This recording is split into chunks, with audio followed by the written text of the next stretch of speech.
ஈமான் இல்லாத, அதாவது முஸ்லிமா இல்லாத, வெளிப்படையில ஒரு முஸ்லிமா இல்லாத ஒரு மனிதர் மரணிச்சிட்டார். முஸ்லிமா இல்லாத மனிதர் என்று சொன்னால் அவரு இணை வைப்பில் இருந்திருக்கிறார், அல்லது அவர் அறவே தொழுகை இல்லாமல் இருந்திருக்கிறார், ஒரு காலம் தொழுகைக்கும் மஸ்ஜிதிற்கும் வராதவரா இருந்திருக்கிறார். அப்படியான ஒருவர் மரணித்து விட்டார். அவருக்கு ஜனாசா நடத்த வேண்டுமா? நடத்த வேண்டியதில்லை.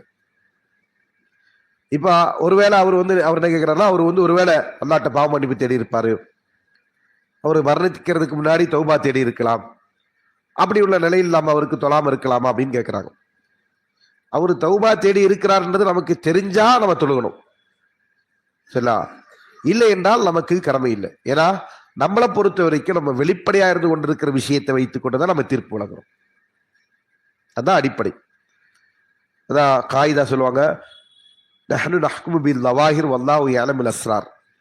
நாம் வெளிப்படையானதை வைத்துக் கொண்டு தீர்ப்பு வழங்குவோம், ரகசியங்களை அறிந்தவன் அல்லாஹ். இப்ப நம்ம ஒரு முஸ்லீம் என்று ஒருவருக்கு எப்படி சொல்லுவோம்? சிம்பிள்.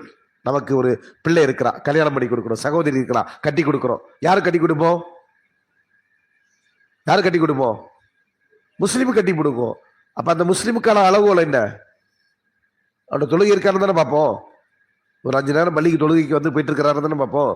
நான் தொழமாட்டேன் என்று இருக்கிறார், எனக்கு தொழுகையெல்லாம் எனக்கு கிடையாது, நான் தொழவே மாட்டேன் அப்படின்னா அவன் கட்டி கொடுப்போமா? ஏன் கட்டி கொடுக்க மாட்டோம்? வெளிப்படை நம்முடைய பார்வைக்கு அவர் யாரும் இல்ல, ஒரு முஸ்லீம் ஆயிடல, அதே அளவு கொண்டாயிடும். சரிங்களா?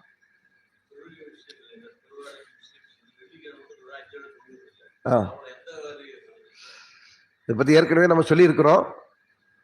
ஒரு முஸ்லிமிற்கு கடமை 5 நேர தொழுகைதான். 5 நேர தொழுகைதான் கடமை. 5 நேர தொழுகையை தொழுகின்றவர் தான் யாரு? முஸ்லீம். வெள்ளிக்கிழமை மட்டும் தொழக்கூடியவர்களை அறிஞர்கள் எப்படி பார்க்கிறாங்கன்னா காஃபிரா தான் பார்க்கிறாங்க. ஏன்னா கடமையான தொழுகை என்பது 5 நேரம். அதை தொழாதவன் யாராயிட்டான்? காஃபிர் ஆயிட்டான். ஏன்னா ரசூல் ஸல்லல்லாஹு அலைஹி வஸல்லம் சொன்னாங்க, அல்லாஹுல்லதி பைனனா வ பைன ஷிர்க் வல் குஃப்ரி தர்க்கு ஸலா வ மன் தரக்க ஸலாத்த ஃபக்கத் கஃபர. நமக்கும் இணை வைப்பிற்கும் குஃப்ருக்கு மத்தியில் இருந்து கொண்டிருக்கிற உடன்படிக்கை தொழுகைதான். யார் தொழுகை விட்டு விட்டாரோ அவன் காஃபிர் ஆகிவிட்டான். கரெக்ட். அதனால தான் அது கூட சொன்னோம்.